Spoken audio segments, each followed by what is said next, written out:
মানৱ সভ্যতাই দেখিছে কেৱল আল্লাহু আকবাৰেই নহয় সমগ্ৰ অসমৰ মাজত কেইদিন পিছে পিছে জয় শ্ৰী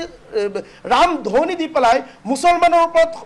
এটা অন্যায় অত্যাচাৰ কৰা হয় তেওঁলোকৰ স্বভাৱ চৰিত্ৰবোৰ উৎসৰাইটোৰ নিচিনা গোটেই গাত বোকা লাগি গ'ল লেতেৰা লাগি গ'ল গোটেই লেতেৰা লুতুৰি পুতুৰি হৈ আছে তাৰ পিছতো ক'বাৰ মুখখন উলিয়াই মই ধুনীয়া হৈ আছো বুলি দেখাব খোটা তেনেকুৱা স্বভাৱ চৰিত্ৰৰ মানুহে আজি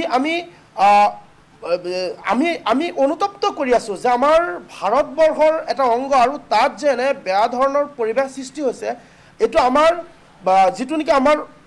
আগন্তুক সময় এই আগন্তুক সময়ৰ কাৰণে বহুত বেয়া এটা এইটো খবৰ দিছে আৰু লগে লগে মই কম যে মই কিছু সময় পূৰ্বে মই এটা নিউজ চেনেলত চালো যে তেখেতৰ এটা পেজ ওলাইছে আসুৰ মুখ্য উপদেষ্টা সমুজ্জ্বল ভট্টাচাৰ্যজী তেখেতে কৈছে যে আপোনাৰ কাশ্মীৰতেই কেৱল নহয় এই মৌলবাদীৰ যিটো আছে উত্তৰ পূৰ্বাঞ্চলৰ ভিতৰত আছে গতিকে কওঁ যদি আমাৰ উত্তৰ পূৰ্বাঞ্চলৰ ভিতৰত যদি এনেকৈ মৌলবাদী আমাৰ ভাৰতবৰ্ষত আছে অসমতো আছে তেওঁলোকক চিনাক্ত কৰি পেলাই গুলিয়াই হত্যা কৰি দিয়ক কিন্তু এই আলম লৈ পেলাই এই গইনা লৈ পেলাই সমগ্ৰ মুছলমান জাতিটোক যাতে কোনো বেয়া ধৰণে পৰিচালিত নকৰে আৰু কম দুজনকে ব্যক্তি আলোচনা কৰি গৈছে মোৰ পূৰ্বে আৰু সত্যৰঞ্জন বৰা ডাঙৰীয়া তেখেতে কৈছে যে আল্লাহু আকবাৰ নাম দি পেলাই ইয়াৰ পূৰ্বে আৰু বহুত জেগাত মাৰপিট কৰিছে কিন্তু আমি চালো কেৱল আল্লাহু আকবাৰেই নহয় সমগ্ৰ অসমৰ মাজত কেইদিন পিছে পিছে জয় শ্ৰী ৰাম ধ্বনি দি পেলাই মুছলমানৰ ওপৰত এটা অন্যায় অত্যাচাৰ কৰা হয় মুছলমানক কেতিয়াবা আমি দেখা পাওঁ গাহৰিৰ মাংসও খুৱাই দিছিলে কিন্তু মই এইটো সাম্প্ৰদায়িক কথা ক'ব বিচৰা নাই কিন্তু এই কথাটোত এটা কথাই স্পষ্ট যিসকল দুষ্কৃতিক কাম কৰে যিসকল বেয়া কৰ্ম কৰে তেওঁলোকৰ ধৰ্ম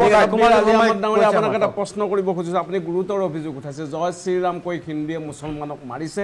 গাহৰি খুৱাইছে ক'ত এটা আপোনাৰ শোণিতপুৰ জিলাত হৈছিল 2000 সম্ভৱতঃ 2017 চনত হৈছিল আৰু মই কিন্তু এটা কথা কৈ আছো যেটো নাৰকীয় কাণ্ড হৈ গল এটো কিন্তু আমি অসম সংখ্যালঘু সংগ্ৰাম পৰিষদে আমি কেতিয়াও একচেপ্ট নকৰো আমি আপোনালোকে গৰিহণা ঠিকে আছে শুনক আপোনালোকে গৰিহণা ঠিকে দিয়ে কিন্তু আপোনালোকে কিয় ক'ব পৰা নাই এইবিলাকক আমি চিনাক্ত কৰি দিম বুলি আমতো তাত গৈ পেলাই তো আমি ইয়াৰ পৰা চিনাক্ত কৰিব নোৱাৰিম তেনেহলে পুলিশ প্ৰশাসন কেলে আছে তেওঁলোকে আজিলৈকে আপোনালোকে প্ৰতিবাদ উলিয়াইছে নেকি আজি আপোনালোকে প্ৰতিবাদ উলিয়াইছে নেকি আমাৰটো প্ৰতিবাদ হৈ আছে না আজি উলিয়াইছে নেকি কৰিছে আমি পেহেলগামৰ ঘটনাক লৈ আপোনাৰ সংগঠনটোৰ নাম কি অসম সংখ্যালঘু কি সংগ্ৰাম পৰিষদ কিবা প্ৰতিবাদী কাৰ্যসূচী হাতত লৈছে নেকি মিছিল লৈছে নেকি আমি ইতিমধ্যে প্ৰতিবাদী কাৰ্যসূচী হাতত লৈ আছো চাওক আমি কৈ আছে বাংলাদেশৰ শুনা আপোনাৰ গৰু বিহুৰ দিনা প্ৰতিবাদ কৰা মানুহ আপোনালোক আমাৰ বাংলাদেশৰ ৰঙালী বিহু গৰু বিহুৰ দিনা পাকিস্তানৰ আপোনালোকে প্ৰতিবাদ কৰা মানুহ আপোনালোকে ইয়াৰ দায়িত্ব ল'ব লাগিব মানুহক অত্যাচাৰ কৰা আমি বংগমূলীয়া মুছলমানে ইয়াৰ দায়িত্ব ল'ব লাগিব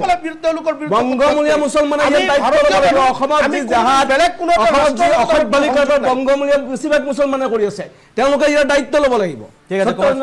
চাওক এতিয়া গোটেই কথাটো এওঁলোকক নিচিনা মানুহবোৰক মাতিনো কি লাভ হ'ব তেওঁলোকে সেই উৎসৰাইটোৰ নিচিনা যেনেকৈ মূৰটো বালিত গুজি দি পেলাই গোটেইবোৰ ওলাই থাকে ভাবে মইতো দেখা নাই গতিকে মোক কোনেও দেখা নাই চাগে গতিকে এওঁলোকৰ স্বভাৱ চৰিত্ৰবোৰ উৎসৰাইটোৰ নিচিনা গোটেই গাত বোকা লাগি গ'ল লেতেৰা লাগি গ'ল গোটেই লেতেৰা লুতুৰি পুতুৰি হৈ আছে তাৰ পিছতো ক'বাৰ মুখখন উলিয়াই মই ধুনীয়া হৈ আছো বুলি দেখাব খোটা তেনেকুৱা স্বভাৱ চৰিত্ৰৰ মানুহে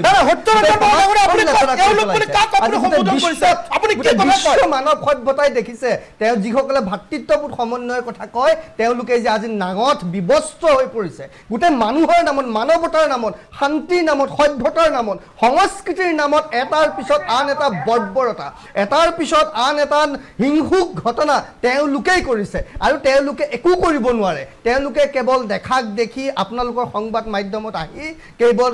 সমবেদনা জ্ঞাপন কৰিব পাৰিব তাৰ বাহিৰে একো কৰিব নোৱাৰে কিন্তু ৱাকফৰ নামত তেওঁলোকে পশ্চিম বংগত হিন্দু হত্যা কৰিব পাৰে তেওঁলোকে পৰ্যটকক হত্যা কৰিব পাৰে তেলে কাপোৰ খুলি শৰীৰৰ অংগ কথা আছে নে নাই মুছলমান হয় নে নাই এইটো চাব পাৰে এয়া তেওঁলোকৰ স্বভাৱ এয়া তেওঁলোকৰ চৰিত্ৰ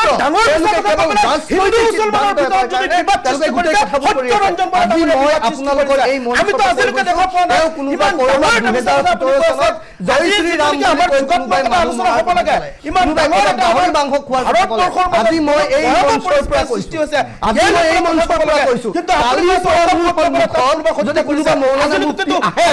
আৰু যিজনে মোৰ সন্মুখত আহি সভ্যতা সংস্কৃতি শান্তি সম্প্ৰীতিৰ কথা ক'ব তেওঁক মই সন্মুখতে চৰিয়াম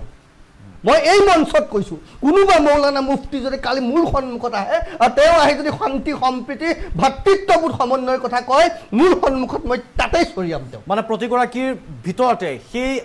একে মানসিকতা আছে বুলি আপুনি ভাবে নহয় চাওক মাদ্ৰাছা শিক্ষা যেতিয়ালৈকে থাকিব আজি মুস্তাফা কামাল আজহাৰে কি কথা ক'লে যে মৌলানা মুফতিসকলে যত কুটৰ গায় এতিয়া মৌলানা মুফতিসকলৰ দ্বাৰা সেই মুছলমান সমাজ পৰিচালিত হৈছে নে নাই যদি সেই মৌলানা মুফতিসকলৰ দ্বাৰা মুছলমান সমাজ পৰিচালিত হৈছে তেতিয়াহ'লে এই মুছলমান সমাজখন কাৰ দ্বাৰা পৰিচালিত